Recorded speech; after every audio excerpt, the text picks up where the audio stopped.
Bonjour à tous, c'est Paul sur Westrack. On est aujourd'hui avec Claire Le Breton qui vient nous parler de l'événement Péripop, qui est une exposition qui a lieu normalement en ce moment. Bonjour. Bonjour. Donc avant de parler de l'événement, est-ce que tu peux nous dire quelques mots sur toi, ton parcours, ce qui t'a amené jusqu'ici ? Alors bonjour à tout le monde, donc je suis Claire Le Breton, je suis artiste plasticienne, je vis au Havre depuis bientôt 12-13 ans. Ce qui m'a amenée ici, c'est le Tetris, enfin au Havre en tout cas, à l'époque pour mon ancien compagnon qui venait programmer au Tetris. Et puis du coup, je suis restée au Havre et depuis, j'ai fait un petit peu ma place en montant une structure associative qui s'appelle L minuscule et avec lequel je déploie différents projets dans le domaine des arts plastiques. Et justement, qu'est-ce qu'un artiste plasticien ? Un artiste plasticien. Alors, grande question.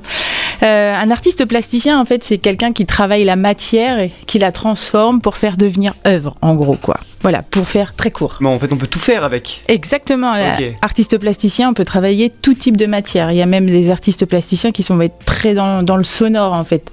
À partir du moment où on va moduler, on va travailler la matière son, comme une matière spatiale, par exemple. Donc vraiment, c'est très très large. C'est très très large. Mais en gros, c'est tout ce qui va faire qu'on va transformer un espace, un temps, une matière, voilà.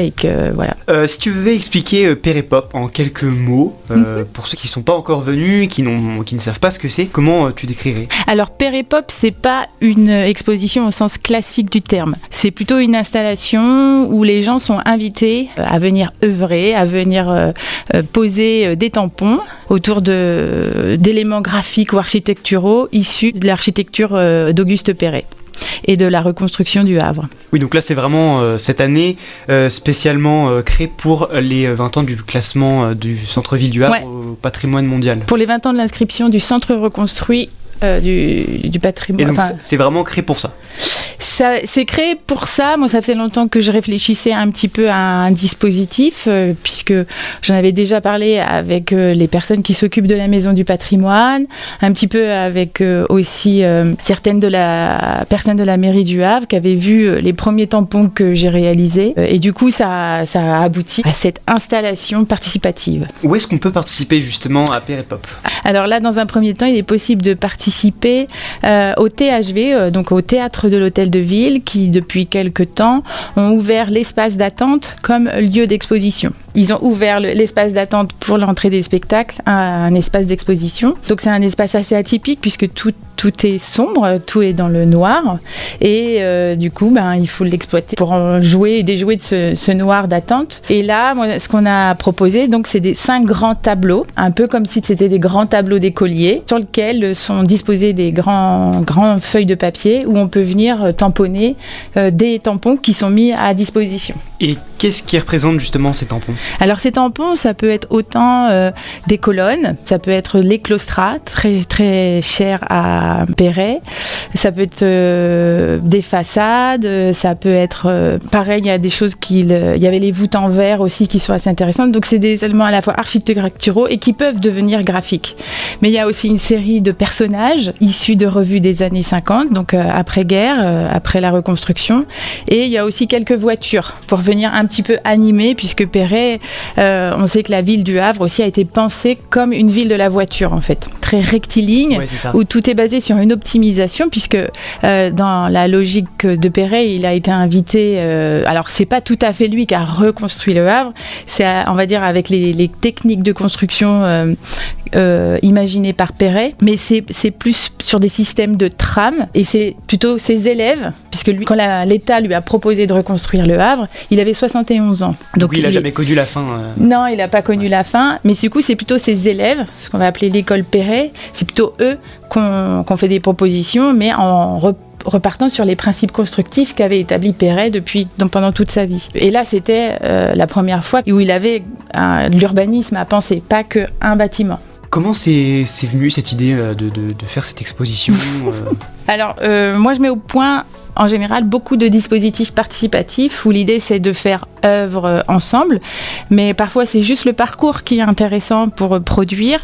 Le résultat final, bon, il va être ce qu'il va être, mais en fait moi ce que j'aime c'est rendre les gens acteurs du processus, leur donner un outil en main de création, donc ça peut être plusieurs choses, mais là en l'occurrence c'est le tampon. Donc moi on m'avait proposé de faire quelque chose de participatif, mais je leur dis ok c'est sympa, mais ce qui serait bien c'est qu'il y ait un but à la fin, qu'il y ait un objet final à la fin, et donc j'ai proposé de réaliser un grand livre, un livre géant, donc à la fin il fera plus d'1 mètre sur 1 mètre, en plié, enfin on pourra l'ouvrir et il fera 2 mètres sur 1 mètre, et dedans du coup ce sera toutes les strates de tamponnage sur plusieurs feuilles, et donc si tout va bien, on va changer les feuilles toutes les semaines. Diane qui est en service avec moi me donne un gros coup de main là-dessus pour activer le processus et puis changer les feuilles régulièrement, et donc à la fin je fais un gros pliage, une grosse reliure, tout sera cousu main et sera ensuite consultable, mais je ne sais pas encore où, peut-être à la bibliothèque Niemeyer, mais ça suit son cours. Et juste pour vous revenir aussi sur la présentation, donc en ce moment c'est visible au THV, mais normalement ce sera visible aussi pendant le festival Béton. Il sera réactivé à ce moment-là. Et le but final de ce projet, c'est quoi ? C'est par exemple de promouvoir l'architecture de Perret, de montrer l'histoire aux Havrais qui ne connaissent pas forcément. Il y a un petit peu de tout ça, mais en tout cas c'est de se réapproprier les éléments architecturaux Perret en les regardant différemment. Par exemple, là, il y a tout le système des colonnes. D'ailleurs, je me suis basée sur des dessins réalisés en amont par l'artiste Teutis, qui lui, en mai 2024, avait fait toute une étude sur Perret à sa manière. Mais une des études que j'ai trouvées très très intéressante, il a décortiqué toutes les formes de colonnes justement qu'il y a au Havre. Il y en a entre 15 et 20 à peu près, 15 ou 16. Et du coup, moi, je les ai repris pour bien les retravailler en tampons. Et en fait, ces tampons-là permettent de se dire « Ah, mais les colonnes, elles sont faites comme ça », parce qu'on les voit tous les jours. Et là, après, ça permet aussi de se dire, quand on retourne dans la rue, on regarde juste ces éléments colonnes-là. Comme tous les éléments que j'ai mis en place sont un peu décortiqués, et ça oblige à les regarder vraiment différemment. Là, il y a les fenêtres, par exemple, qui sont toutes seules. Perret, par exemple, pour lui, c'était important l'entrée de la lumière dans les bâtiments, et il a basé sur le fait que les fenêtres étaient directement à ras des balcons, par exemple. Voilà. Oui, donc c'est vraiment son architecture à lui, c'est un peu lui qui a apporté toute la base, et c'est ses élèves du coup qui ont permis que ça se réalise. Ouais, parce qu'il avait le principe du 6-24, le fait de faire rentrer la lumière, un principe aussi d'hygiénisme, de circulation qui était assez novateur en tout cas dans l'espace, et puis surtout c'est le principe de préfabriquer, de moulage en fait, parce que si on y pense bien, quand on regarde la ville du Havre, en tout cas, tous les principes constructifs mis en place par Perret, c'est du moulage en fait. Et donc si on regarde toute la ville du Havre, en fait c'est quasiment une ville moulée. C'est une ville qui a été mise dans des moules, des coffrages quoi. Voilà. Même si après, lui, il aimait bien aussi qu'il y ait un retravail par des artisans en venant retravailler les bétons, en les bouchardant, il y avait plein d'actions qui étaient amenées sur le travail du béton, comme les tailleurs de pierre en fait. Mais c'est très minimal, mais ça existe, voilà. Pour revenir un peu sur l'exposition, est-ce qu'il y a un tarif d'entrée et est-ce que tout type d'âge peuvent y participer ? Alors, il n'y a pas de tarif d'entrée, c'est entrée libre. Et puis, pour les 6 ans, au-dessus de 6 ans, c'est parfait. Et jusqu'à pas d'âge. C'est pour les grands et les petits. Et pour ce qui est de te retrouver ou l'association, est-ce qu'il y a un site internet Ouais, il y a sur le site internet de lminuscule.com. Voilà, et puis de toute façon, je crois que je suis dans l'annuaire.